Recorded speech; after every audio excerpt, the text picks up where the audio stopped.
Praise the Lord. Ngayon po, gusto ko pong mag-share po sa inyo patungkol po sa natin?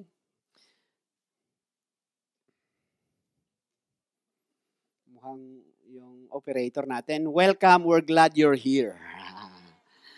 Praise the Lord. So mas welcome po tayo sa bawat isa. Isa pong privilege na ako po ay napagbigyan ho, no, na makapagsalita po sa inyo for 2 weeks. Okay? At pangalawa ho, huling Sunday ko na po ito. Pero salamat po sa Panginoon, nag-enjoy po ako maglingkod po sa inyo at sa pamamagitan ng leadership po ni Pastor Larry, Pastora Marlene. Okay, at ganun din ang leadership ni Pastor June at Pastora Cathy. So, ako po ay nabibless sa ginagawa ng Panginoon sa buhay ng bawat isa at ganun din sa inyong mga pastor. Patuloy nating ipanalangin ang ating pastor, si Pastor June at Pastora Cathy, na sila po'y babalik na. Amen. Sa Thursday pa naman. Kaya lang, ipagpipray na ho natin ngayon. Okay ba yan?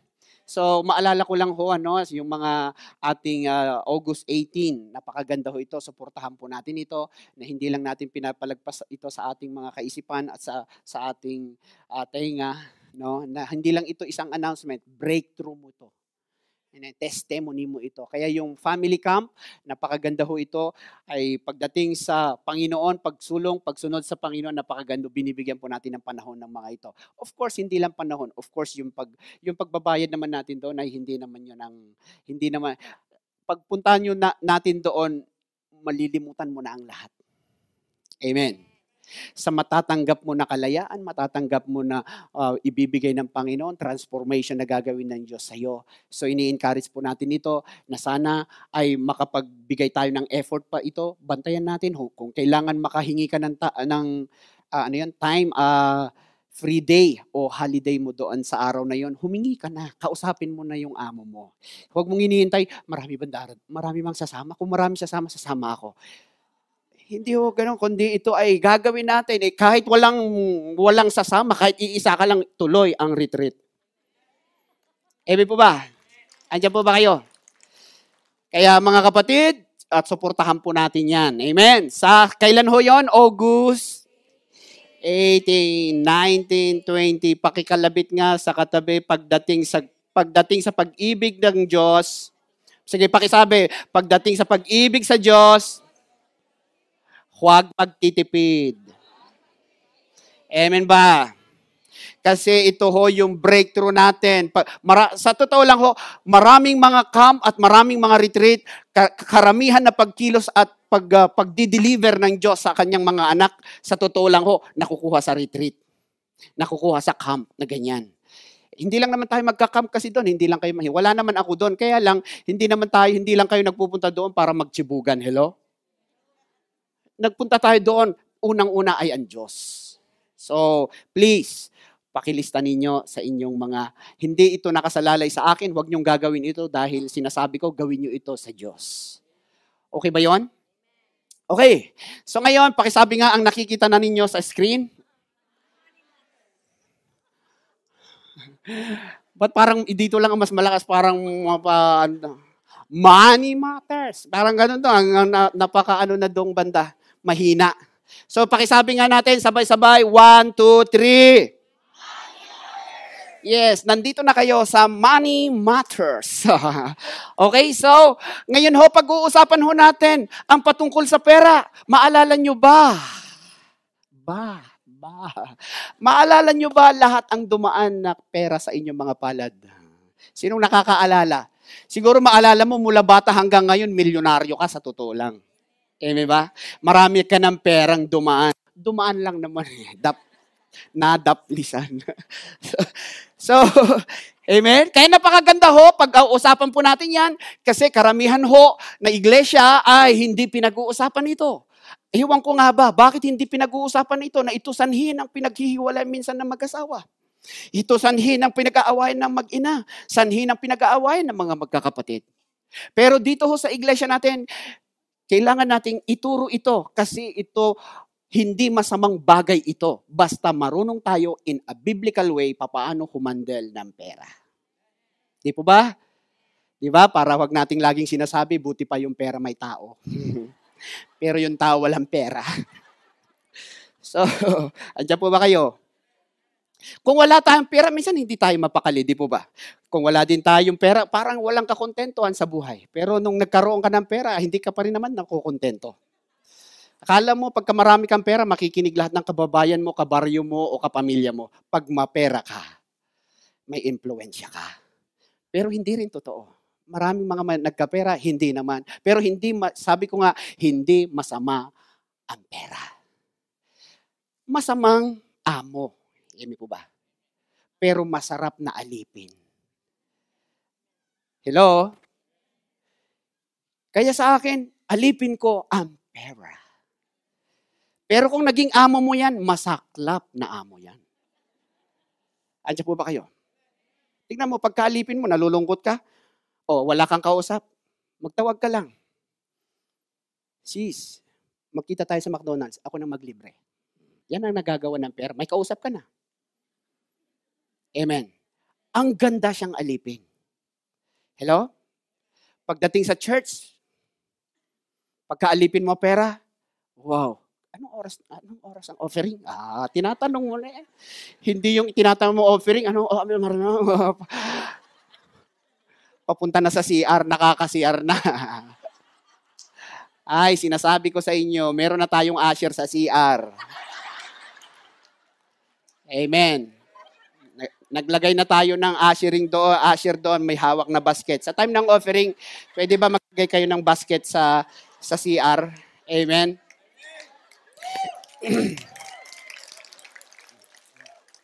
Sa totoo lang ho, kung titignan ho natin, pera ang pinakamatagal at pinakamadikit sa puso ng tao. Kaya kailangan natin ito alamin ano ang function ng pera sa buhay ng Kristiyano. Kasi pagka normal ka lang na tao, walang Diyos sa buhay natin, alam mo na, ang pera, yan talaga ang pinakabuhay mo na. So, napakaganda na pag-uusapan po natin dahil ang pera po ay pwede kang pasamain o pabutihin. Amen po ba? Pero salamat sa Panginoon. Kaya ko sinishare ito, hindi dahil ang sasama ninyong Kristiyano.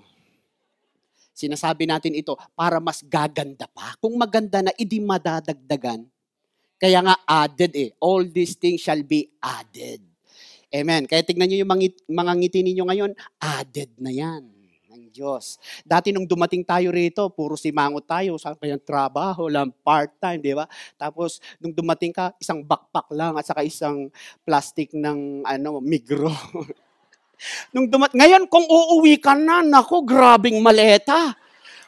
Isipin mo, pinagpala ka ng Diyos. Amen. Pero wag ka lang mamatay na pinagpala. Mamatay ka sana na ginawa mo ang purpose ng Diyos. Bakit ka pinagpala? Okay ba yon? So napakaganda ho ngayon pag-uusapan po natin ang attitude o pagtingin na tama sa pera. Para ang pera, ang buhay natin, hindi kesira-sira, whatever will be, will be. Andiyan po ba kayo? Kaya tayo pinagpala, dinala tayo sa Geneva, dinala tayo sa Europa para pagpalain, hindi para sarilinin ang pagpapala ng Diyos. Naniniwala po ba kayo na ang Diyos ang nagdala ko sa inyo dito? Sino sa inyo ang nag-iisip demonyo nagdala sa kanya dito? Wala naman, di po ba? Ang Diyos talaga'y mabuti. Dinala niya tayo rito for a purpose. Hindi ka lang pagpalain para pagpalain din ang gawain ng Diyos. Amen po ba? Okay, so unang-una, next, sabi niya rito, lahat ng salapi ay pag-aari ng Diyos. Sabihin nga natin ng sabay-sabay, 1, 2, 3. Okay, lahat ho ng salapi ay pag-aari ng Diyos. Haggai 2:8 sabi niya, the silver is mine and the gold is mine, declares the Lord. The silver is mine and the gold is mine. Lahat ng ginto, diamante, lahat ng meron sa mundong ito ay nanggaling sa Diyos. Siya ang may likha ng lupa. Lahat ng pera, pinanggalingan ng pera ay nanggaling sa nilikha ng Diyos. Kaya sinasabi niya, lahat ng salapi ay sa Kanya. Kasi saan nanggaling ang mga salapi? Sa Diyos. Amen po ba? Bakit nanggaling? Bakit sinasabi natin nanggaling ang salapi sa Diyos? Kasi saan nanggaling yung binebenta mong abaka? Di po ba? Yung mga yung mga papel, galing sa punong kahoy ni Lord. Amen. Buti nga, hindi pa niya nilagyan ng metro yung hininga mo. Para every time na huminga ka, may metro. Parang taxi. Siguro sa ngayon, bawal ngumiti at bawal tumawa kasi papatak. Gusto nyo ba? Bibigyan kayo ng Diyos ng metro? Ayaw, ayaw talagang ngumiti kasi papatak eh. Pero nagpasalamat tayo sa Panginoon. Dahil sa health natin, ibinigay ng Diyos din yan. Amen. Binigay ka ng tubig, binigyan ka ng hangin na libre. Andiyan po ba kayo? Kaya Deuteronomy 8:18, but remember the Lord your God, for it is He who gives you the ability to produce wealth. Ang Diyos din ang nagbigay sa iyo ng lakas. Amen. Ang Diyos din ang nagbigay sa iyo ng kaalaman, knowledge, wisdom. Amen po ba? Tignan niyo yung nag-imbento ng ano yan? Si Bill Gates. Nag-imbento ng Microsoft. Tulungan niyo ako. So ibig sabihin, isang idea lang, pagpapalain tayo ng Diyos. Amen po ba? Pero ito lahat sabi niya, remember the Lord your God, for it is He who gives you the ability. Kaya tayo nakakapagtrabaho.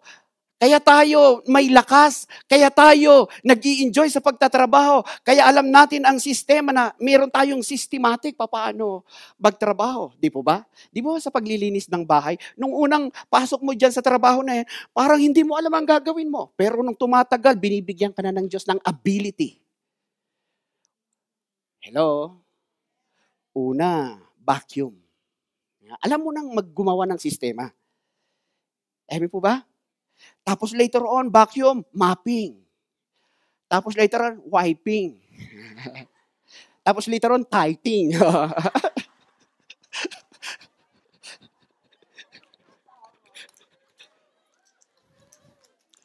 Mukhang ayaw nyo ah. Sandali. Managot tayo sa Diyos. Tingnan natin, okay? So sabi niya rito, unang-una ay, remember the Lord. Tandaan nyo ang Diyos. Sandali, balik muna. He who gives you, siya ang nagbibigay. Kaya kung hindi mo alam ang gagawin mo, humingi ka sa Diyos ng abilidad. Yung langgam nga, maabilidad ang langgam. Alam ba natin yung langgam? Yung iba, ang langgam sa kanila, ibon. Kaya yung langgam ninyo sa Bisaya ay may pakpak. Emi po ba? Sa amin naman sa Ilocania ay yung lupa ay daga. Yung kalakasan ay pigsa. Yan. Bigyan mo siya ng maraming pigsa.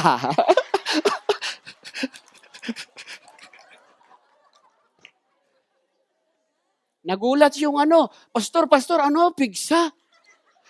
Hindi niya naintindihan pala, hindi ang pigsa, kalakasan. Amen ba? Okay, so next natin, okay, unang-una, yan, papunta na tayo, papasok na tayo. Unang-una, pagtratrabaho, working. Sabihin nga natin, work. Proverbs 14 verse 23, all hard work brings a profit, but mere talk leads only to poverty. All hard work brings to a profit. Kaya yung pagsisikap ninyo, kaya lahat yung mga pagpapawis ninyo, yung mga ginagawa niyo, mga sacrifices ninyo, kaya maraming mga magulang nagsasabi, anak, ikaw sa pag-aaral mo dyan sa Pilipinas, pagbutihin mo. Kasi alam mo ba, ang ginagawa namin dito, para maghirap kami, para kumita ng pera, dugo at pawis. Sino na yung nakapagsabi ng ganun sa kanyang anak? Dugo at pawis. No? Talagang mukhang nagpawis talaga ito ng dugo. So, ibig sabihin, all hard work brings a profit. Okay? Pero, but mere talk leads only to poverty. Yung bang yung salita lang ng salita. Salita ng salita, mayaman, dating mayaman. Tanong nga ngayon, mayaman pa ba? So, ibig sabihin, walang yon. Natutuwa ang Diyos sa mga pagsusumikap ng kanyang mga anak. Totoo? Okay, 2 Thessalonians 3:10-11. If a man will not work, he shall not eat. We hear that some among you are idle. They are not busy, they are busybodies. May mga taong walang ginawa, kundi tumunganga na lang at kwentahin ng pera ng iba. Ano kaya kung yung pera mo na lang kwentahin mo? Hindi yung kasama mo, pera ng kasama mo sa bahay. Kwentado. Pagdating ng katampusan, pagkatok pa lang sa bahay, kwentado na. Kaya pagka nakita niya si Pastor Jonathan, nakita from head to toe, kwentado agad. Mag-ingat kayo sa mga mamahilig magkwenta dyan. So, ibig sabihin, makita ho natin na tayo po ay kailangan mag-work. Pastor, ang problema nga, walang work. Kaya nga humingi tayo sa Diyos. Amen ba? Hindi yung kakapit ka kung ano-ano ka lang, para kang, ano yan, para kang yung, kung basta nandun sa brown, magmukhang brown. Ano yan, ang tawag doon? Tulungan niyo ako. Unyango. Yan, yung unyango. Pagka kumapit siya sa green, mukhang green. Hello? Pagka nasa dilim, hindi mo mahalata. Hindi halata. Kaya mga kapatid, sabi niya rito, if a man will not work, pagtrabahuan mo na lang, huwag ka nang gumawa ng kung ano-ano pang pagkakakitaan. Hard work ang ibibless ng Diyos. Yun tamang pagtratrabaho. Kaya mga kapatid, walang gulangan sa pagtratrabaho. Emi po ba? Kasi bakit? Pagpapalain ka ng Diyos. Hindi naman yung amo mo lang ang magbibless sa'yo. Emi po ba? Kahit ang Diyos ang magbibless sa'yo. Amen. Kasi tinitignan mo, ito'y ginagawa mo para sa Panginoon. Andiyan pa ba kayo? Tandaan ho natin, lahat ho tayo, no? Lahat ho tayo ay steward lang ng Diyos. Manager tayo ng Diyos. Pinagkatiwalaan tayo ng Panginoon. Kaya lahat tayo na nandito, pinagkatiwalaan tayo ng Diyos. Katiwala ho tayo. Amen po ba? Anong tawag mo sa mga binili mong lupa at mga ari-arian? Anong tawag dyan? Ari-arian mo. Ari-arian mo lang. Ang tunay na may-ari ay ang Diyos. Parang yung truck. Alam ba natin yung naglalaro kami nung bata kami, may truck, baril-barilan. Kaya yung property mo ngayon, ari-arian mo lang yan. Kunyari lang. Amen ba? Ang nagmamay-ari ang Diyos yan kasi aalisan natin ang lupang ito. Amen po ba? Pero hindi ko sinasabing masama ang prosperity. Masama ang pastor, bibigyan ka na ng hikta-hikta. Hindi, kasalanan yan. Huwag naman ganon. Amen po ba? So, ibig sabihin ay, ito, after tayo, gusto natin pagpalain tayo ng Diyos. And I pray na pagpalain kayo ng Diyos. Kaya natin pinag-aaralan ang mga ito. Amen? Hindi tayo kontra sa sa prosperity. No? Kaya tayo anuman ang mga ipinatago ng Diyos, lahat ng meron tayo hiram. Kahit yung hininga mo, hiram yan. Ibinigay ng Diyos yan, hiram, alagaan mo. Amen po ba? So, ibig sabihin, kalahat ng meron tayo, even yung money, kapag ka nagtrabaho ka, yung salary, pabigay lang ng Diyos yan. Amen po ba? Naalagaan mo. Ibinigay ng Panginoon, inalaw ng Diyos yan para pumunta sa iyo, yung amo na yun, yung trabaho na yun, part-time na yan, para tayo ay maging good manager. Pakisabi sa katabi, kapatid, manager ka pala. Ng Diyos. Amen. Amen po ba? Kaya unang-una ay magtrabaho. Paano nga ba magkapera? Magtrabaho. Amen ba? Huwag ka nang kumagat sa kung ano-anong binebentang illegal. Hello? Nako, tutukhangin ka dyan. Magtrabaho tayo na maayos. So para maayos din ang pagpapala ng Diyos sa atin. Kaya dito sa church natin, balance tayo. Tinuturo din natin ang pagtatrabaho. Okay ba yon? Balance ho. Okay? Kaya makita natin yung attitude natin sa pera na biblical, paano natin tinitignan ang pera na ibinigay ng Panginoon. Pangalawa, next.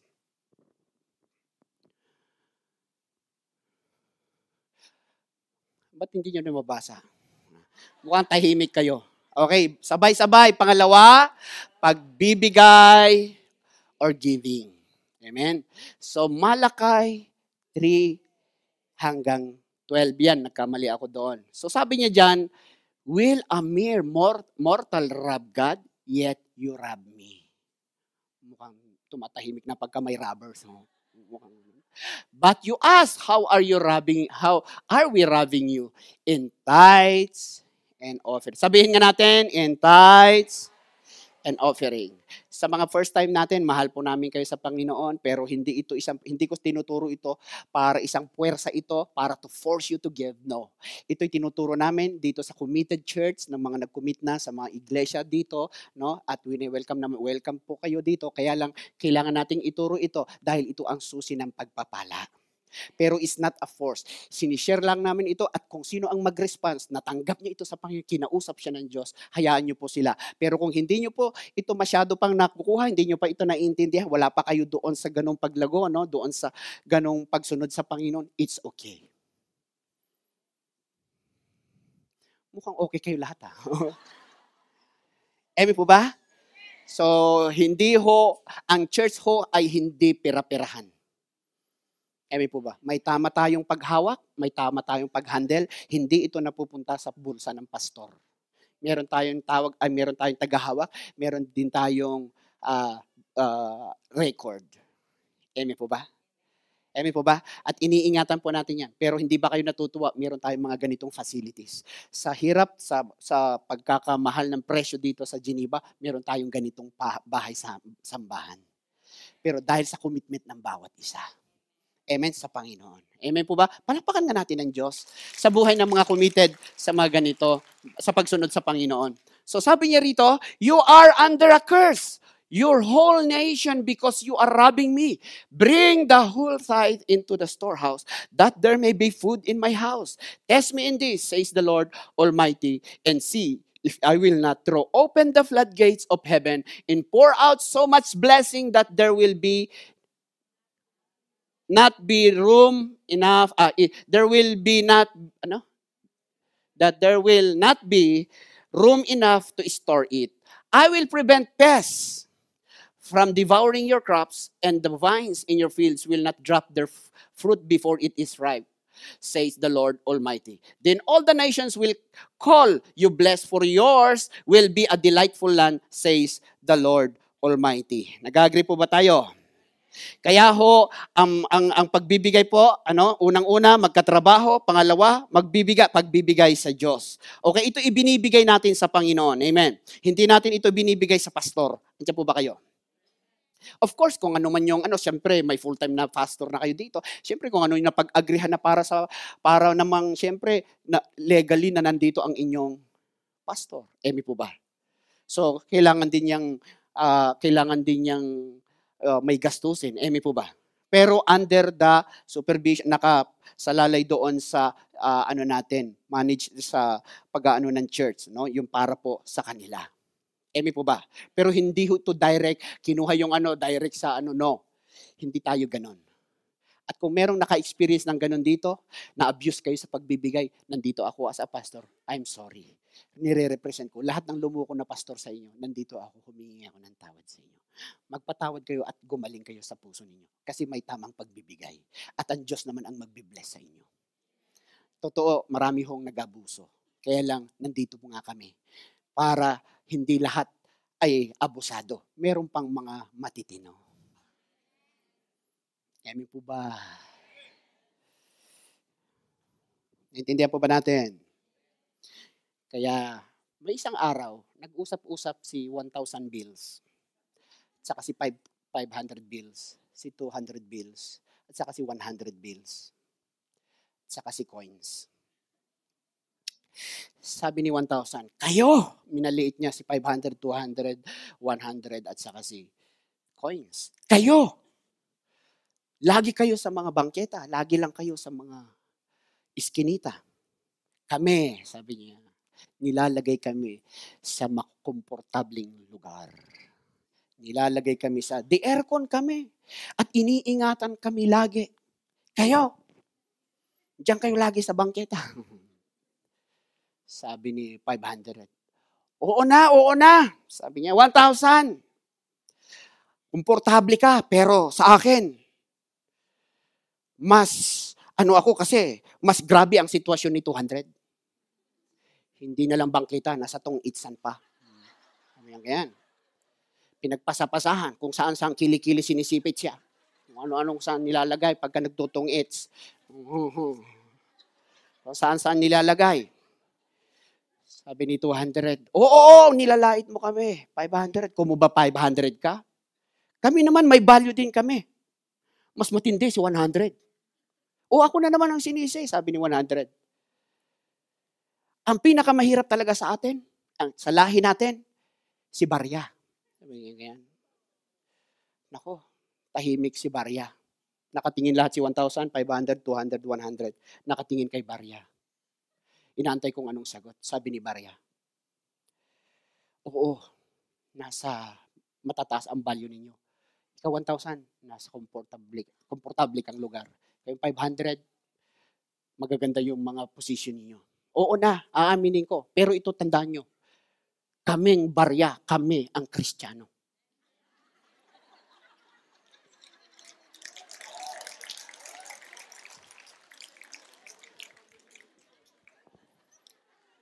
Sabi ni 1,000, bakit mo na masabi? Kasi lagi kami sa church.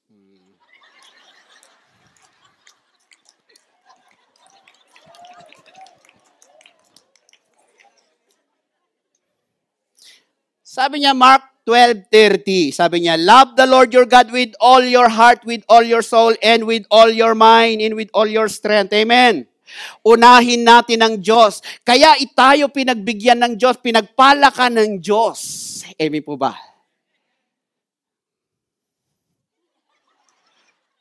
Ba't nga ba natawa kayo? Mukhang may hugot. Amen po ba? Ay, wala akong magawa. So, ibig sabihin, Mark 12:30, love the Lord your God with all your heart. Mahalin natin ang Diyos lahat ng area ng ating puso. Amen? Kaya every time na nagbibigay ho tayo, hindi dahil naghihikaw sa Diyos. Hindi naghihirap ang Diyos. Amen? Yung hininga mo nga, binigay ng Panginoon yan eh. Yung buhay mo nga, binigay ng Diyos. Yung taingang mo nga, binigay ng Panginoon yan. Yung daliri mo, bigay ng Diyos yan. Saan ka pupunta na pwedeng makapagbigay ng isang tenga? Isang tenga, isang buhok pa lang, wala ka nang mapuntahan. Amen po ba? So, ibig sabihin, walang makapag-create ng ganon. Ang Diyos lamang. Amen. Kaya sabi niya, mahalin natin siya ng todo. With all your heart, your soul, and with all your strength. Amen. At Matthew 6:33, but seek first His kingdom and His righteousness. In all these things will be given to you as well. Amen. Kaya tandaan ninyo, dagdag lang ang trabaho sa pagsunod mo sa pagbibigay sa Diyos. Pagka inuna mo ang Panginoon, hindi yung unahin, saan kayo trabaho? Unahin mo ang Diyos. At later on, idadagdag na lang ni Diyos. Amen po ba? Yung visa na hinihintay mo, idadagdag. Karagdagan na lang yan sa commitment mo sa Panginoon. Huwag kayong lumapit sa Diyos dahil sa visa. Lumapit kayo sa Diyos dahil kung sino siya. Andiyan po ba kayo? Kaya napakaganda ho, na tayo ho, ito lahat, yung favor, yung health, yung lahat ng hinihingi mo sa Diyos, dagdag na lang yan sa pagsunod mo, yung with all of your heart na pagsunod sa Panginoon. Amen. Kaya ito ho, itong maituturo ko po sa inyo. Ilang Sundays ba ang isang taon? 52, 53?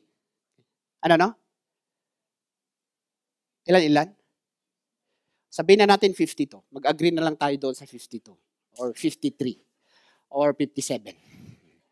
So, ibig sabihin dito, may isang mayaman, nagmamay-ari ng building. At ito, meron din isang church. May isang pastor. Sinasabi nila, pagka nag-church sila, katabi nila yung building ng mayaman. Tapos itong church na ito, pagka sila ho ay magsama-sama talaga, ay kulang. Nagkakaroon ng traffic kasi malapit sa kalsada. Pero lagi nilang tinitignan yung building na yon na bakante, wala namang gumagamit. So sabi ng mga member, Pastor, pwede ba natin kausapin yung may-ari ng building na yan? Kasi baka naman pwede yung building niya. Kasi wala tayo. Tignan mo, siksikan tayo rito. Paglabas natin, matatraffic pa ang sasakyan. So, nakakaperwisyo tayo. So, walang magawa itong pastor na ito. Pumunta sila, kinausap yung may-ari. So, ngayon, nagkita sila, through appointment, nagkita sila sa may-ari. So, ngayon, pinakiusapan nila yung may-ari. Pwede ba naming upahan ang building mo for every Sunday lang? Every Sunday. For the whole year. So, binabayaran nila ang 52 Sundays. Amen ba? Pero yung pang 53, sabi niya, yung the whole Sundays ng year ay ipapaupa ko. Pabayad kayo. Pero sa isang taon, dapat may isang Sunday na hindi ninyo pwedeng gamitin. So ngayon, sabi ng pastor at saka leaders na nagpunta daw, hey, yes, it's okay. Sabi niya, okay lang, tama lang. So ngayon, every year na ginagamit nila at every year na dumating yung Sunday na yon, napiperwisyo na naman sila, hindi na naman nila alam kung saan sila pupunta, saan na naman. Itong mga member na naman kinausap na naman, Pastor, ilang taon na tayo, every Sunday na lang, one Sunday na lang. Yan, nagkakagulo tayo, in a 1 year, nagkakagulo tayo. Saan tayo pupunta ng every Sunday? Ang hirap kumuha ng lugar. Kausapin ulit natin yung may-ari. Para bakit nga ba yung Sunday na isa for the whole year ay hindi niya kayang ibigay? So walang magawa na naman itong pastor, pumunta na naman sila sa may-ari through appointment. Sabi na naman ng pastor, Sir, gusto lang naming matanong, bakit nga ba pagka yung the whole year, halos ipagamit nyo lahat yung Sunday, pero one Sunday lang hindi nyo maipaupa sa amin? Sabi ng may-ari, yan ang tanda na hindi ninyo pagmamay-ari ang building. Ngayon, i-apply nyo sa ating mga buhay. Yan ang tanda, bakit nagbibigay tayo sa Diyos. Tanda yan na wala kang pagmamay-ari. Pagka hindi mo pagmamay-ari, di ba pinag-iingatan mo? Hello? Bakit yung ingat na ingat kayo doon sa bahay ng amo nyo? Kasi hindi nyo pagmamay-ari. Emi po ba? Kahit nga yung bakat ng langaw, kung punasan nyo talaga yan, di ba? Talaga walang makitang dumi talaga. Kasi bakit? Hindi nyo pagmamayari. Ganyan din sa Diyos. Tanda yan na hindi mo pagmamayari ang buhay mo. Ibig sabihin, Lord, every time na nagbibigay ka ng para sa Diyos, ibig sabihin mo sa Panginoon, Lord, hindi lahat ng bagay ay pagmamayari ko. Amen po ba? Nag-gets po ba natin? At wala naman ito, itinuturo ko ito, hindi para payamanin ang iglesia. Ang iglesyang ito, kahit hindi tayo magbigay, kayang suportahan ng Diyos. Emi po ba? Hello? So makita ho natin, no, na tayo po ay talagang tayo doon sa pagbibigay natin para masuportahan ang gawain ng Diyos. Amen. Kaya sabi niya sa verse 11, I will prevent pests from devouring your crops. I will prevent pests, sabi niya. Hindi ko pababayaan na dumating ang peste sa inyong mga lupain. Hindi ko pababayaan na darating ang peste sa trabaho mo. Hello? Kasi bakit? Pagka binabalik mo yung para sa Panginoon, protektado tayo sa blessing. Isang patutuo ulit. Isang kapatiran po sa Lins. Sabi nila sa akin, Pastor, umiiyak sila. Pastor, wala kaming magawa. Sabi, ano problema? Sandali ho. Sabi niya yan. So sabi niya, si nanay sa Pilipinas, magbabayad kami ng 500,000, 480,000. Pastor, saan kami kukuha? So, naniniwala po ba kayo na pagagalingin kayo ni nanay? Ay, pagagalingin ng Diyos si nanay? Opo, Pastor. Yan. So sabi ko, nag-usap-usap kami, kinounsel ko po sila, hanggang sa dumating sa punto, sabi nila, hindi ko naman tinatanong sila ang nagsabi, Pastor, sa totoo lang, mula nung tinigil namin ang pagbibigay, dumating ang salot na ito. Hello, hindi ko kayo tinatakot, ha? Ang pagsunod sa Panginoon, kusang loob. Amen. Pero kailangan namin ituro. Kung tinuturo namin ang grace ng Diyos, kailangan din namin ituro ang tithes ng Diyos. Kung tinuturo namin ang forgiveness, ganun din sa pagbibigay. Amen. Ituturo natin lahat ang nasa Biblia. Hindi tayo yung pinipili lang natin ang ituturo. Adya po ba kayo? Amen po ba? So ngayon, saan na ako? Ha? Dumating ang peste. Sabi niya ganyan, Pastor. Sabi niya. So ngayon, nagrepent sila mula halos medyo matagal-tagal na hindi na sila nagbibigay. Tingnan mo, binawian sila ng Diyos. Inalaw ng Diyos. Ngayon, dumating ang 480,000 bills. Sila po'y nagsisi sa harapan ng Diyos. Kami po lahat ay nagpakumbaba sa Panginoon. And then, nag-click ang mayroong ipinakita ng Diyos sa akin through vision. May 5 ugat na barado. No, it's a vessel. Ano yun? Blood vessel. Sarado. At yun talaga ang sakit ng nanay nila. Yun talaga yung ma-angio. Ano yung angioplastic ba yun? Ano ba yan? Tama ba yan? At ano pala yung mahal pala kada bara. Yung pala ang mahal. No? So, yun. Kaya mag-pray tayo, sabi ko. Nakita ko, na-picturize ko na ganyan. In the name of Jesus, lahat ng mga ugat na ito, mabuksan sa pangalan ni Jesus. So, yun ang ending ng prayer namin. So, after 2 weeks, after 3 weeks, tahimik sila. Tahimik din ako. Tahimik din ang Diyos. Kasi wala kami naririnig eh. So, ngayon, busy sila naghahanap ng pera para ipadala sa Pilipinas. So, mag-4 weeks na. Umagang-umaga tumawag ang kapatid, yung pinag-pray natin. Pastor! Pastor! Sabi niya ganyan, oh bakit? Sandali, liwanagin mo. Pastor! Gumaling ng aking nanay, hindi na mauoperahan. Sa totoo lang, hanggang ngayon, hindi na naoperahan. Matagal ng panahon yon nung nasa Lens pa ako. Po ba? 4 years ago, 5 years ago na. 4 years ago na. Po ba? Kaya mula noon, bumalik yung kasigasigan nila sa pagbibigay sa Panginoon. Po ba? It is between you and God. It's not about the church. Okay ba yon? Yung kasi nga sabi niya, mabubuksan ang durngawan ng langit, yung pagbibigay mo ng ikapo mo sa Diyos. Amen. Yan ang tukod ng bintana ng langit. Pagka wala kang nilagay, sarado yan. Hello? Pagka nilagay mo, bukas ang langit. Amen. Alam mo na ngang sarado, antay ka pa ng antay, blessing. Wala, sarado nga. Trabaho, Lord, trabaho. Wala nga, sarado! Ilagay mo yung tukod. Amen! Tukod! Hallelujah! Amen ba? Pagkabukas may darating. Pag sarado kahit Diyos hindi makapasok. Naintindihan po ba natin? Kaya nga, para dumating yung floodgates, yung pagpapala ng Diyos.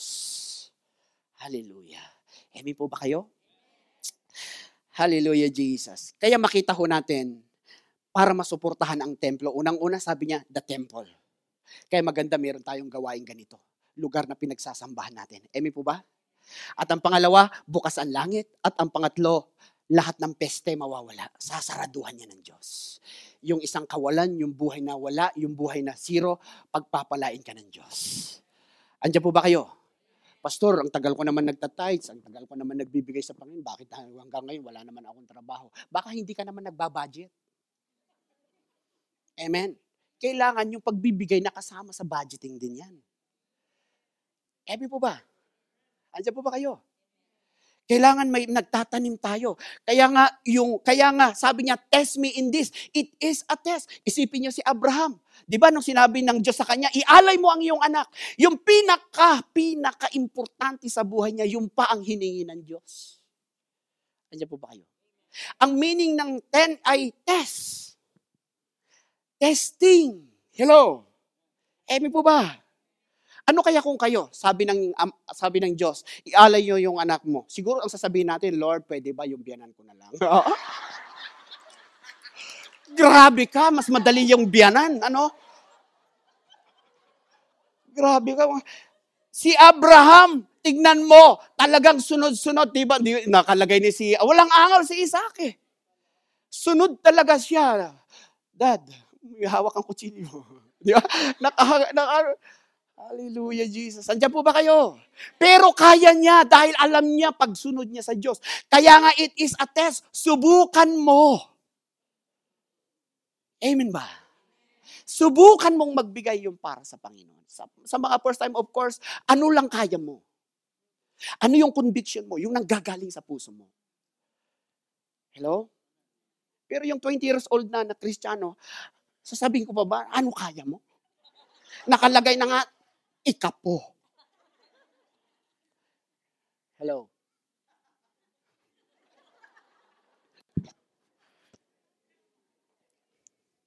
Second Corinthians 9 verse 10. May time pa tayo. Okay lang ba kahit sumobra ako ng 10 minutes? Kasi naano ako, yung worship kanina, siyempre gusto kong maipaliwanag ito, na ayaw kong umalis dito, na meron tayong mga dalahin na Andiyan po ba kayo? Amen. Gusto kong maliwanag kaysa sa buwan. So sabi niya, 2 Corinthians 9 verse 10, sabi niya, now, may we who supply seed to, wala po dyan, Now, may he who supplies seed to the sower and bread for food supply and multiply the seed you have sown and increase the fruits of your righteousness. Kaya makita natin sa 2 Corinthians 9 verse 10, now may he who supply seed to the sower. Kaya sabi niya, he who supply, siya ang magsusupply. Ano ang isusupply niya? Seed to the sower. Dalawa ang supply niya, seed to the sower and bread for food. Emi po ba? Seed to the sower sa mga magtatanim, nagbabalak magtanim, at pangkain. Dalawa ang supply ng Diyos. Pero minsan nababaliktad. At hindi lang nababaliktad, kahit yung seed, kinakain mo. Kaya pagdating ng pananim ulit, wala ka nang itatanim. Andiyan po ba kayo? Kaya ngayon, ang hirap naman yung nag-i-expect ka ng harvest, wala kang tinanim eh. Meron ba rito yung nanonood na lang sa itinanim ng iba? Ay, balato naman, balato.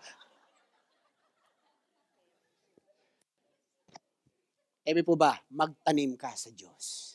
Pag ang Diyos, nagtanim ka sa Diyos, sigurado ko, mamumunga ito. At habang nagtatanong, kasi sabi niya rito sa verse na ito, multiply seed you sown, imumultiply niya yung seed, and increase the fruit of your righteousness. Nag-i-increase, tumataas yung righteousness. Kasi bakit? Namamatay yung greediness mo eh. Namamatay yung love of money mo. Namamatay yung makasarili, selfishness. Hello? Namamatay ka every time na nasasaktan ka pagdating na naman yung offering. Yung basket na naman. Ang sarap yung nasasaktan na nagbibigay. Hello? Andiyan po ba kayo?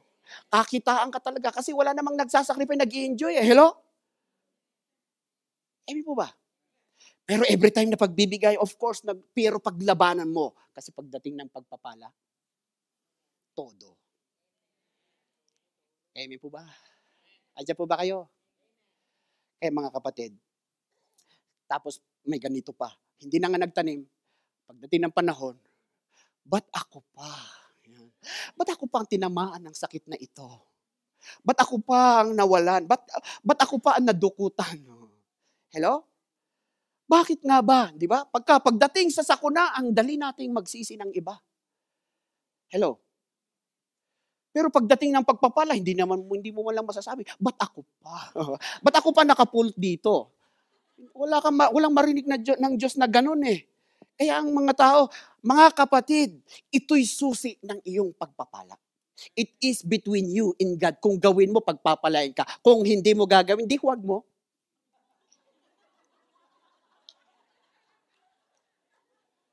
Hello? Kaya gustong-gusto kang pagpalain ng Diyos, huwag niya eh. Kasi huwag mo. Na-gets natin. Pero kung kahit nahihirapan ka, Lord, para sa ito, sanay ka nang magbigay later on, yung blessing na mahirap bitawan ng Diyos, mabibitawan niya para sa iyo. Yung visa na yan, yung stability na yan, yung trabaho na yan, kayang-kaya ng Diyos. Hallelujah. Amen po ba? Hallelujah, Jesus. Kaya mga kapatid, every time na magbigay, ito kasi ang attitude natin, every time na magbigay tayo. Yung bang, di ba, pagka namimingwit tayo ng isda, pagka nagtanong ako sa Lins noon, pagka namimingwit ka ng isda, may tamang pain. Anong gusto mong isdang mahuli? Hello? Pagkakarpa, may pain. Kaya yung pain mo, walang kumakagat kasi walang isda na ganon. Hello? Pero kung ang ipain mo dyan yung kakagat, yung may isda na nandoon. Amen ba? So, ganun din sa Panginoon. Every time na magbigay tayo sa Diyos, nandun binabalutan mo lagi ng pananampalataya kasi, hello, yung ito pag matrikula ng aking anak. Amen po ba? Tamnan mo na. Mukhang ayaw nyo. Amen po ba? Yung Lord,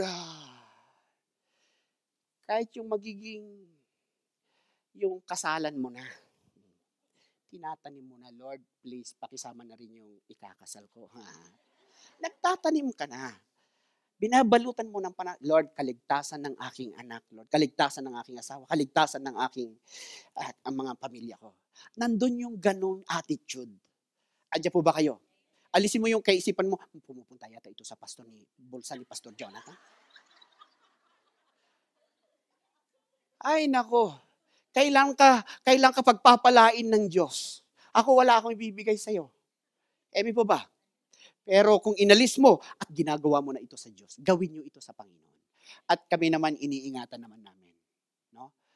Andiyan po ba kayo? Matagal na po si Pastor Larry na pastor. Pero tingnan ninyo, wala siyang issue sa pera. Hindi siya nagkasala sa pera. Walang sabit sa pera. At ako ang makapagpapatotoo niyan. Hindi niya, of course, hindi niya pwedeng sabihin ito. At mas maganda kung ako. Pero ito ang napansin ko sa kanya. Nag-iingat yaman siya. Kasi pera ito ng Panginoon. Ano lang yung kunting binibigay sa kanya, ay sapat na yun sa kanya. Andiyan po ba kayo? Emi po ba? Kaya lang, talagang ang mga bato pa rin ng kalaban ay talagang babatuhin tayo. Kasi yan nga ang ano-ano na lang ang gagawin ng kaway para tayo ay sirain. Andiyan po ba kayo? Pero salamat sa Panginoon, meron tayong matino na pastor. Mukhang walang tao dito. Amen? So, ganyan. Kaya mga kapatid, iniingatan po natin yan. Saan nagpupunta? Sa facilities natin. Saan nagpupunta? Yung mga missions natin. Saan nagpupunta? Yung mga pastoral house. Siyempre, of course, may pastoral house tayo. Of course, meron tayong pagpapala na katulad ng mabuhay. Salamat sa buhay ni Sister Helen. At ito po'y hindi isang sa kanya, kundi ito ay kasama na rin ang offering niya doon. Praise God. Hindi katulad ng iba.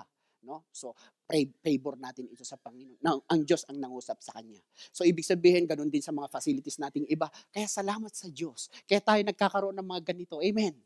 Amen ba? Ito lahat ang pinupuntahan ng ating mga binibigay. Hindi ito pinaghahatian ng kung sino-sino. Amen po ba? Andiyan pa ba kayo? Ito po ay dinadala natin sa tama at mananagot kami sa Diyos. Mananagot si Pastor Larry. Andiyan po ba kayo? Amen po ba? Ako po ay I prove this, nakita ko po ito, na sila po ay nag-iingat din sila. Kaya ang church, kahit gaano mong ginagawa ng kaway, hindi niya matitibag ito kasi na-brought out ito, na itanim ito sa tama, sa righteousness ni Christ. Amen. Okay, next. Pangatlo, pag-iimpok. Sabihin nga natin, pag-iimpok. Savings. Amen. May kasabihan tayo na ubos biyaya, bukas nakatunga nga. Andiyan ba kayo? Kaya may mga tao sa church, tungangers.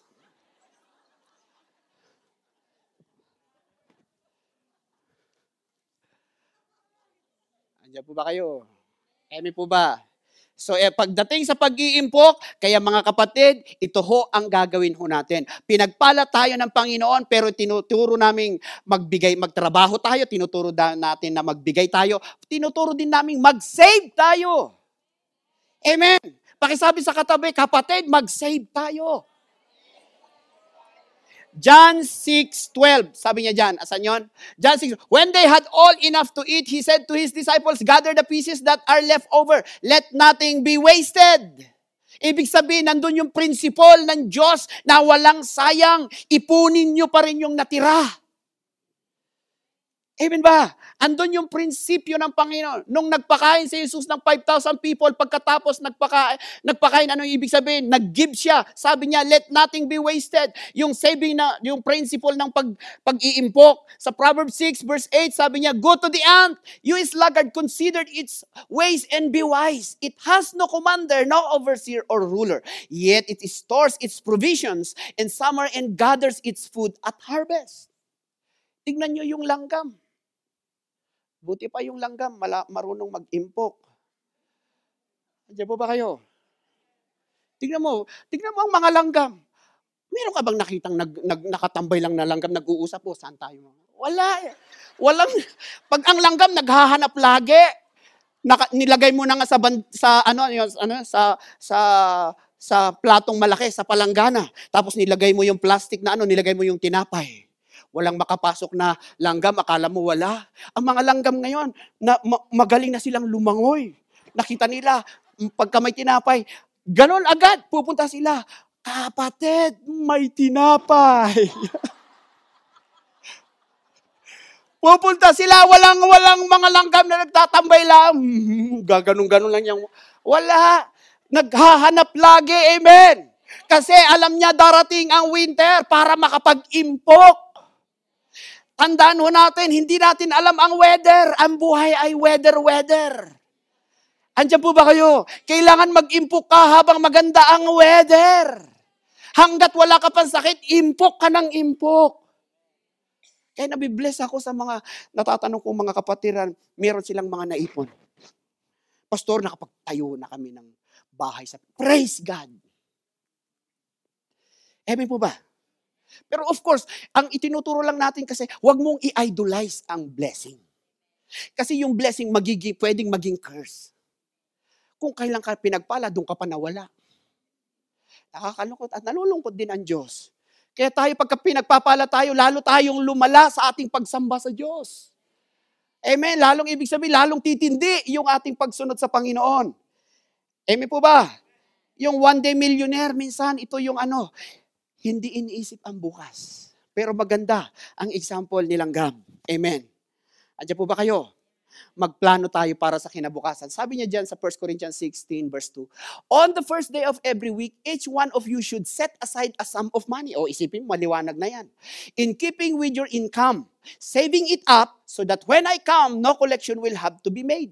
Kaya pagbalik ko dyan, wala nang collection. Kasi bakit? Sa tulong, at least tinulungan nyo na ang sarili nyo. Hindi na tayo magagawa pa rito. Tulungan natin si ganito kasi naghihikahos. Pero sabi niya ni Pablo dyan, ay mag-save na kayo. Itinuturo kahit ni Pablo, tinuro niya ang pagsisave. Hello? Hindi yung sinave ng iba ang kinukwenta mo. Tumigil-tigil nga tayo. Amen? Hindi yung pera ng iba, yung sinave mo, magkano na? Isipin mo, 16 years ka na sa Geneva. Isipin mo, 1,000 ang salary mo. Kwentado na. Ba't kaya ang galing nating magkwenta sa pera ng iba? Akala mo bibigyan ka. Pinag-ipunan nila, tumigil-tigil ka. Hello? Andiyan po ba kayo? Kaya napakaganda ho, yung pag-iimpok, kailangan mag-impok tayo. Emi po ba? Andiyan po ba kayo? Ito ang ituturo ko, isang principle. Yung 10-10-80. Yan. Sabihin nga natin 10-10-80. Yung isang 10 para sa Diyos. Ika po.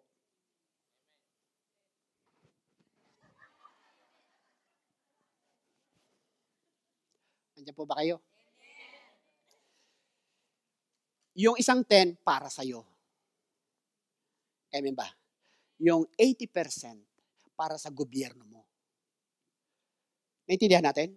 Yung 10 para sa Lord, yung 10 para sa'yo. Doon mo palang suswelduhan sarili mo. Amen po ba? Yung income na yan, para sa Diyos, para sa'yo, at yung 80%, yun, doon mo nakukunin lahat yung pambayad mo ng bahay, yung paano ka mag-manage ng buhay mo. Yung pambili ng damit, basta huwag mong iwanan yung 10% na para sa'yo. Para comes to worst, anumang mangyari, may naipon ka. Naintindihan po natin? Amen po ba? Basic principle lang ang mga ito. Pero at least nakita natin ito sa salita ng Diyos. Unahin mo ang Diyos. Of course, huwag mo namang limutin sarili mo. Hindi namin tinuturo, limutin mo ang sarili mo. Ibigay mo lahat. Marami nang ibinigay lahat. Tapos, after 20 years, umuwi. Biglang naglaho. Naintindihan natin? Parang bulang nawala. Kaya super sama ng loob. At pagka kinukwento ito ng mga kapatiran sa akin, sugat ang puso namin. Kaya, masisisi nyo ba kami na hindi kailangan namin ituro ito? Adya po ba kayo? Kailangan ba namin ituro ito? Kaya mga kapatid, salamat po sa inyong pagiging bukas. Kailangan maging bukas tayo dito. Adya po ba kayo? Kaya mag-save tayo. Una sa Diyos, tapos pangalawa sa'yo. Yung 80%, kung may sobra sa 80%, amen ba? Marami namang mga kapatiran dito. Amen. Why not? Pagka tinitingnan mo sobra, no? So, ibig sabihin, ay huwag tayong maging one-day millionaire, yung parang wala nang kinabukasan. Mag-save tayo ng mag-save para kang isang langgam. Amen po ba? Kung ako tatanungin yung pastor, may naipon ka ba? Wala nga eh. Hello? Kasi ang investment namin sa langit. Ito ang mahirap. Pagka humingi kami sa, pagka pupunta ka sa department store, lalo kami mag-ama, pa. Sabi ng aking anak, ba't yung uso mo hindi makapagsalita? Sabi ko, ang mahirap eh. Sa Diyos ka humingi. Kasi sa Kanya tayo nagtratrabaho. Humingi ka kay Lord. Hindi sa akin. Mayaman tayo, hindi ko lang hawak. Hawak ni Lord eh. Yan ang mahirap pagka humingi lang. Ni ibon na nalilipad, wala kang makikita, tahimik ang langit. Pero salamat sa Panginoon. Nag-i-enjoy kami maglingkod at naiintindihan na ipaliwanag ko at every time kong pinapaliwanag sa aking anak. Para huwag naman siya, kung may tawag siya magpastor, at least hindi siya mabigo. Ayoko na magpastor, wala palang pera ng pastor. Sabi ko sa kanya, anak, humingi ka sa Ama sa langit. Siya ang daddy natin. Kaya niyang bilhin ang the whole world. Ganyan, kayaman si daddy. Hindi lang natin hawak.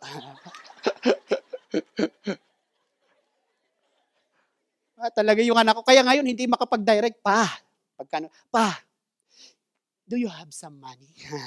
Yan ang gusto ko. Pakiulit.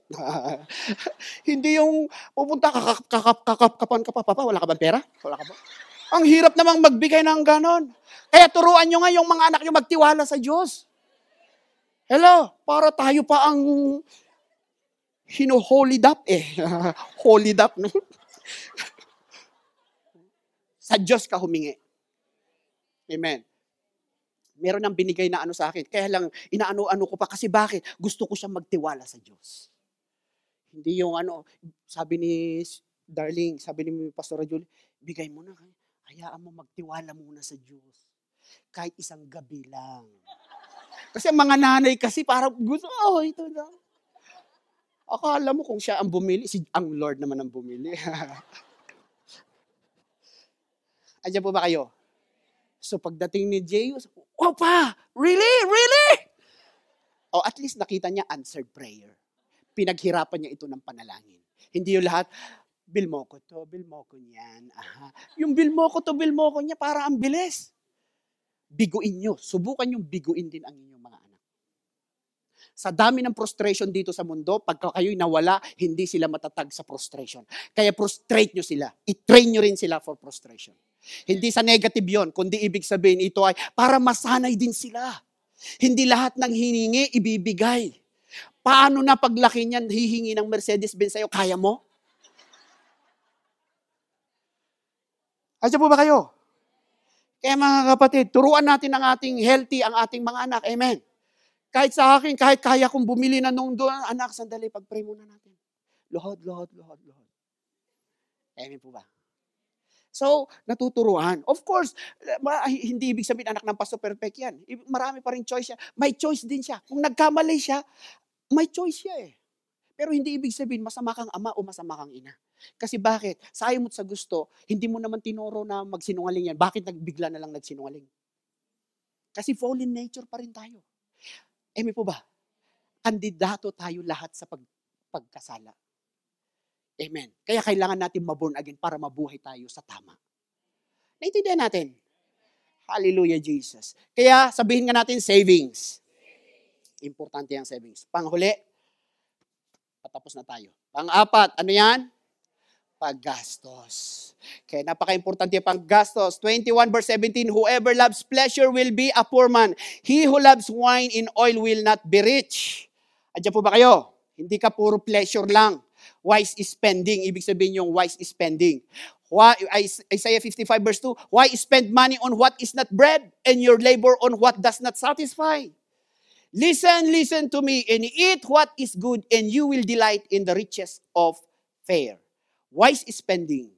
I-separate mo yung wants at saka yung needs. Yung wants mo, bahala ka. Yung needs mo, automatic ang Diyos. Kasi sabi niya sa Philippians 4:19 ba yun? My God shall supply all my needs. All our needs. Ang needs ang ibibigay ng Diyos. Pambayad sa bahay, needs yan. Pangmatrikula, needs yan. Amen? Amen? Pambili mo ng damit, needs yan. Amen po ba? Wala ka naman darating kayo rito, nakahubad kayo. Hindi, kaya needs yan. Amen? Kaya kailangan natin ng pera, di po ba? Andiyan po ba kayo? Kaya huwag kayong lalapit sa akin, Pastor, wala akong nagkulang yung pinambili ko ng damit, kaya puro spaghetti ito. Manahimik ka. Nawalan na sobrahan ng spending. Yung importante, hindi mo nabili. At po ba kayo? First, namin na magpastor sa Lins, pagdating namin talaga doon, naku talaga naman yung mga kapatiran doon. Siyempre, galing pa sila sa labas. Siyempre, yung mga damit pa nila. Sabi ko, kumusta ka na, sister?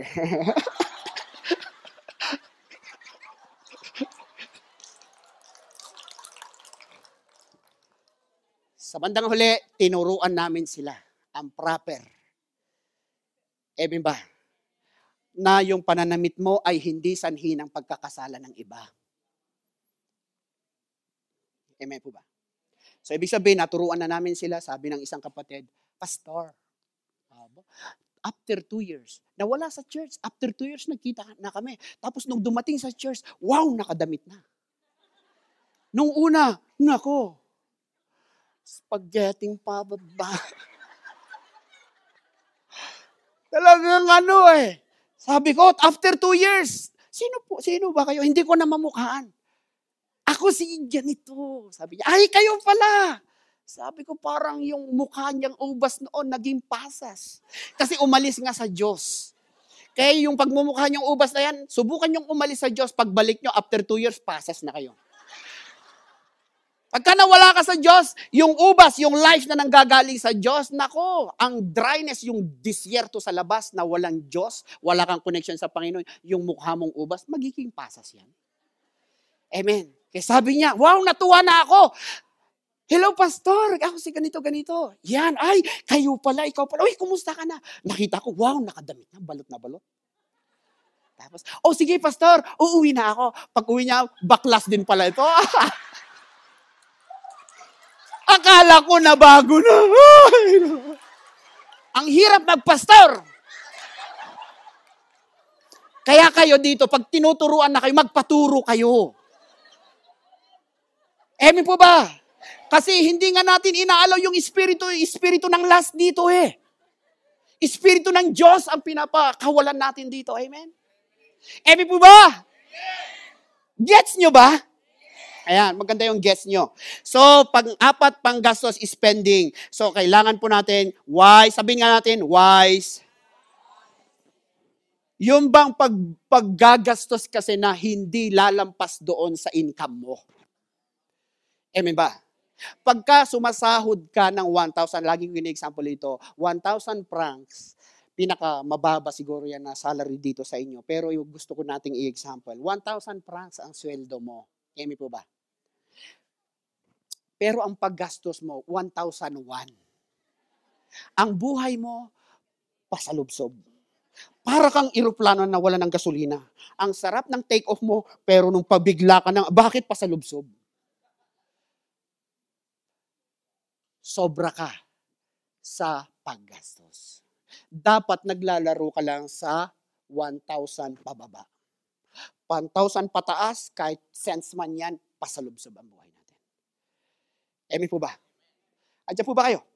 Kaya napaka-importante ho, yung spending ho natin ay hindi lalampas. Amen? Kasi minsan lumalampas because of the lifestyle that we have. Meron tayong mini-maintain na lifestyle natin. Amen? Yung bang sobra-sobra, dala-dalawa na nga ang rice cooker mo eh. Bumili ka pa ng 3 kasi, pastor, bumili na ako kasi, ano yan eh, ngayon lang sale. Kasi sale mo ng kasi sale, akala mo katapusan na ng mundo. Wala nang sale na darating. Ang sale, every year yan. Kaya wag kang mag-alala, yung rice cooker, may sale din next year. Kaya kapag pumunta ka sa bahay ng Pilipino sa Vienna, pumunta ka, meron silang seller. Ano yun, seller? Cab ano? Sa cab dito. Pumunta ka doon sa ano, bako talagang patagilid kang pumasok. Sasabihan ka, pastor, mag-ingat-ingat ka kasi may corned beef dyan. Baka tatamaan ka. Isang karton na corned beef. Ipapadala sa Pilipinas. Ilang taon na nandun pa rin, hindi na ipapadala naman talaga. Andiyan po ba kayo? Pastor, mag-ingat-ingat ka, tatamaan ka. Naku, hindi nga ako tinamaan ng kidlat, tatamaan pa ako ng corned beef.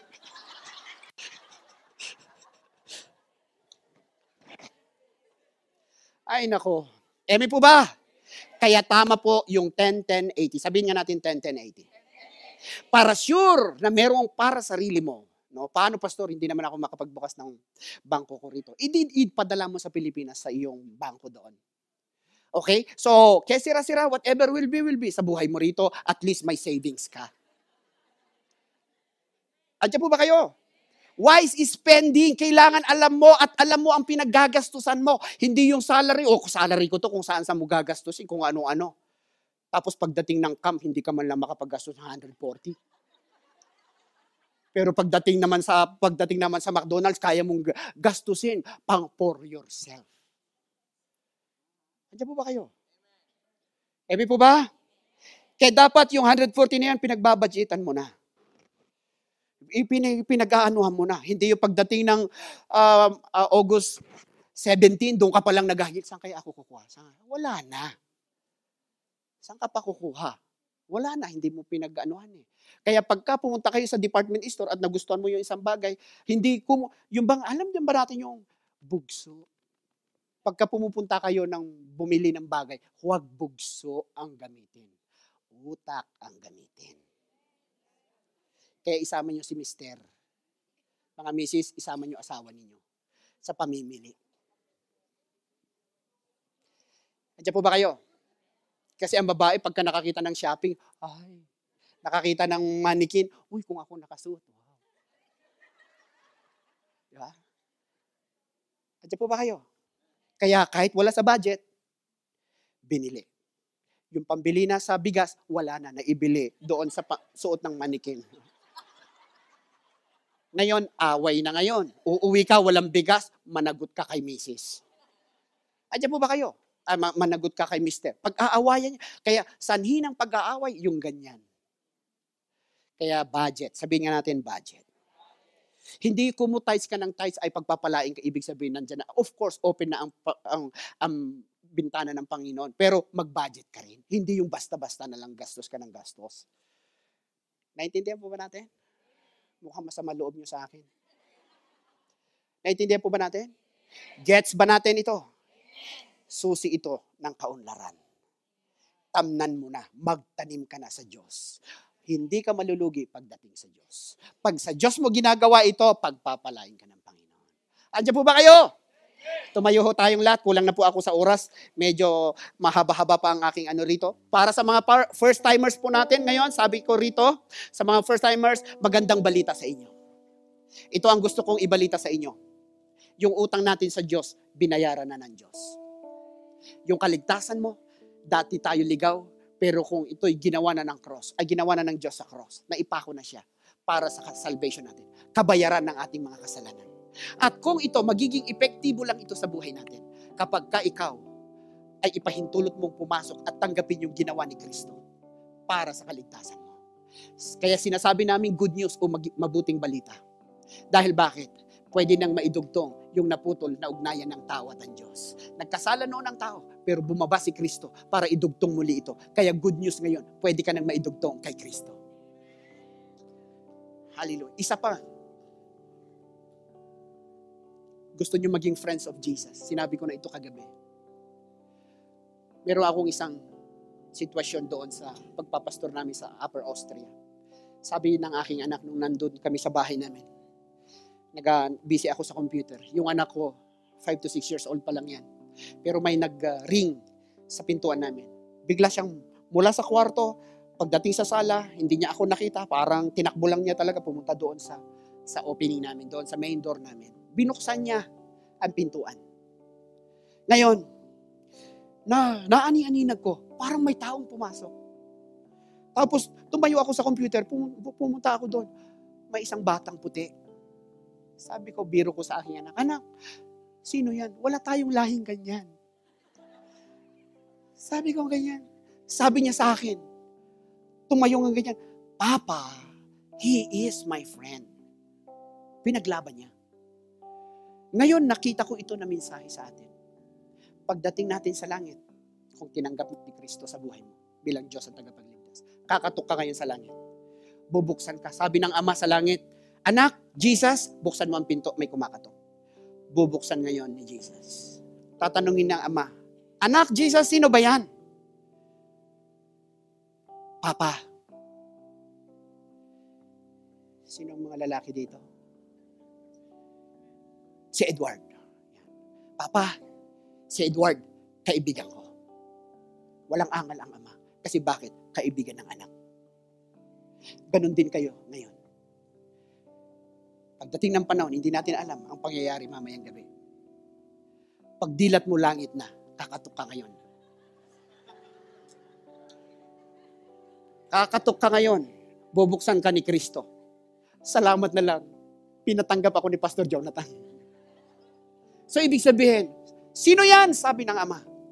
Pa, si Rani, kaibigan ko. Pasok. Nandiyan po ba kayo? Yan ang ino-offer ko ngayon sa bawat isa na gustong tumanggap kay Kristo. This is not about money. Church is not about money. It's about God. It's about Jesus. Kaya lang ilagay natin ang money sa isang tamang lugar kung saan siya mag-function. Amen?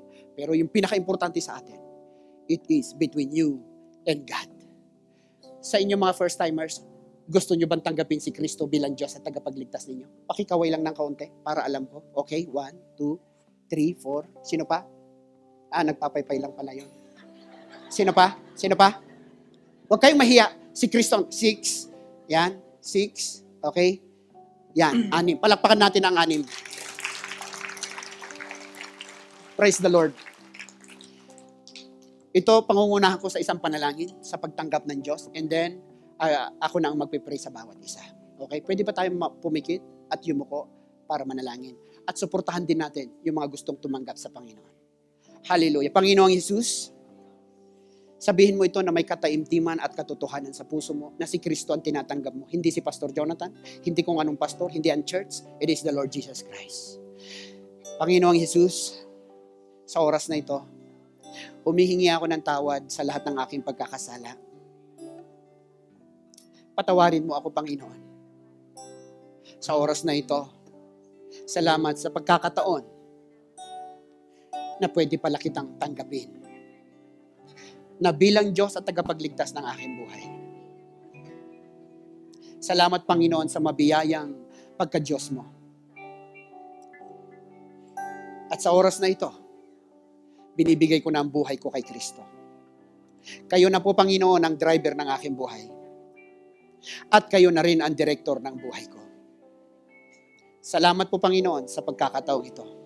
At tinatanggap ko ang kapatawaran ko at ang kaligtasan ko. Sa pangalan ni Jesus. Amen. Hallelujah, Jesus. Amen ba? Itaas natin naman natin ang ating lahat ng kamay natin para sa Panginoon. Sa oras na ito, ano ang attitude natin sa pera? Saan natin ginagastos ang pera? Sa paglayo ba sa Diyos? Para magkasala ka sa Diyos? Ginagastos mo ba ang pera para sa kung ano, sa layaw lang ng laman mo? O para maging sikat, para kilalanin ka? Sa oras na ito, humingi tayo ng tawad sa Panginoon. Whatever, anuman ang lagay mo, whatever naging attitude mo sa pera. O ginamit mo ba ito for suhol, bribery, hindi tamang paggamit ng pera, humingi tayo sa Panginoon. At kung hindi man tayo tapat sa pag-iikapo, sa lahat ng mga nag-iikapo na, pero kung hindi pa kayo, huwag niyong pilitin. Hayaan niyo ang Diyos ang mangusap sa iyo. Ang Diyos ang magbukas sa iyong kaisipan at puso. Kasi ang pagbibigay, hindi ito pinipuwersa. Kusang tinatanggap ito at kusang ginagawa according sa pagkilos ng Diyos sa buhay mo.